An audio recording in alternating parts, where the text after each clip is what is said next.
So today we're going to talk about what plagiarism is. Plagiarism is taking someone's work and passing it off as your own.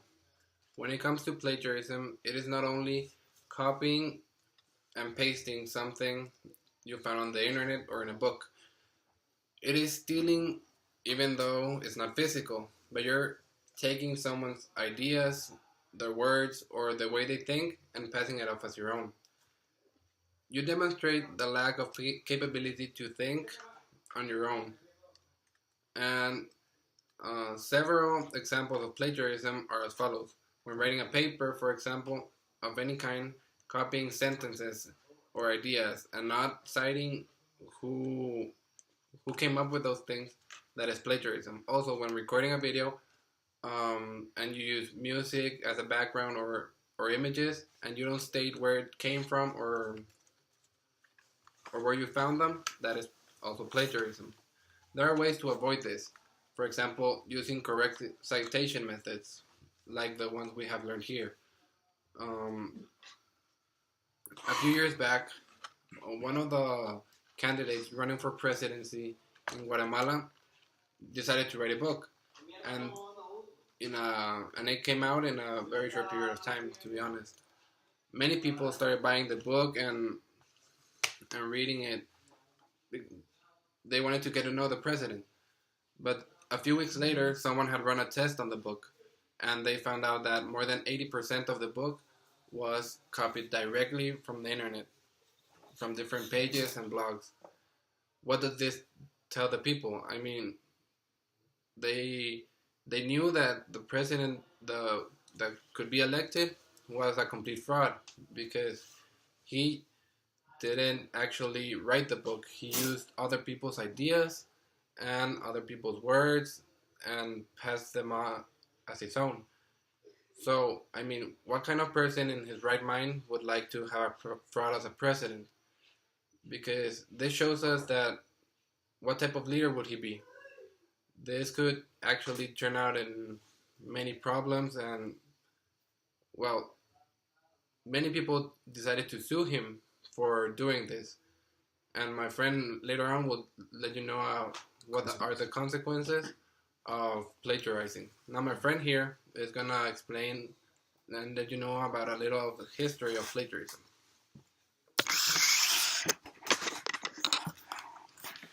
Hello, so today I will talk to you about the history of plagiarism, where it comes from and everything around it. So the word plagiarism comes from the Latin word plagium, which means kidnapping or kidnapper. This was a term used by the invaders that used to kidnap the women in the towns. So the word plagiarism comes from a Latin word, and it was firstly used in English writers' works during the 16th and 17th century. You can find it in William Shakespeare's works and Ben Jonson, sorry.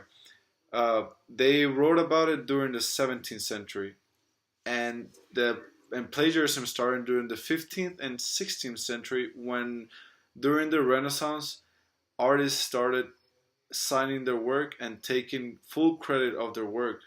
Because before the Renaissance, artists would not sign their work, so their work was free to the public, and they didn't take the credit for either their writings or their paintings. So it wasn't until the Renaissance that the painters started signing their art, and this was when plagiarism started, because after an artist signs their work, they take full credit for it. So if somebody else uses these ideas as their own, it would be plagiarism. And this is what Shakespeare and Jonson talked about in their works. It wasn't until the 18th century, so two centuries after plagiarism started, that the first copyright law was enforced. This happened in England in 1709. This copyright law was to protect book publishers from literary piracy. So it was to protect the publishers from their books being stolen by other authors. After this law was enforced, many countries joined the cause, and they started creating their own laws for the protection of authors and copyright. And most countries have laws nowadays, but it wasn't until 1981 that the U.S. actually decided to join this movement, and it wasn't until 1981 when they decided to protect foreign authors uh, from their from copyright, and not until 1988 when the U.S. decided to join the Berne Convention. The Berne Convention was held in 1986 in Berne, England, Switzerland, and the convention is meant for the protection of literary and artistic works. All of the UN nations are in the Berne Convention, and some non-UN nations are also in the Berne Convention, which assures the protections of the author's name and protects them from copyright infringements. Now, my friend here will talk to you about the consequences of copyright. Okay. I think you best think twice before plagiarizing, because the consequences are very severe. People take this as a very serious matter. The punishment for plagiarizing is that you can affect your professional life. It destroys your credibility. You will have proof against you that you are dishonest, untrustworthy, and unoriginal. The person that plagiarizes can also be involved in legal conflict with the people he plagiarized. There is an existence of copyrights that are strictly enforced and come with serious legal repercussions. The plagiarizers are sued and have to pay very expensive fines because of their actions. It can even come to serving a prison sentence. People take pride in their work, and even the government does not take these matters lightly. Academic institutions have harsh punishments to those who plagiarize. You will definitely get fired from your work, and if you get caught, you will have a difficult time getting employed in the same field of work. The people that are caught are thrown out of their work and universities for doing this, and it goes on their record. For example, you can have a very hard time admitting to a formidable university with a mark like that, because they believe that those who plagiarize are unworthy to attend their classes. This is the easiest way to get kicked out from school, and people still endanger themselves by taking the lazy route.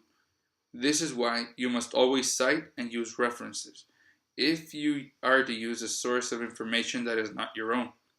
When people are caught, the case isn't a silent one. They are shown and criticized in public to make example of them. Well, here at Zamorano, for avoiding plagiarism, all students have to upload our papers to a program named Turnitin. Turnitin evaluates the level of plagiarism that is in your work. For example, if you get a 5% of plagiarism in the Turnitin, it tells you that your work, maybe you have a bad paraphrasing, or maybe you just talk too technically. Also, if you have a 70%, maybe you make a bad citation and you don't give, or you even don't give a citation for a word or phrase used in your paper. So for what this is good for all, because we are preparing for papers, official papers, to be in scientific books. We have to make a lot of investigation, and we have to present this to many people, governments, to other schools of agriculture, to our classmates, and to even more prepared persons in that theme. Also, we have to work better. We have to work harder on avoiding plagiarism, including this since first year to the 4 careers here in Zamorano University. So avoid plagiarism in your work, because this will affect all your life, and you will have to present your work as yours to every people in the world. Right.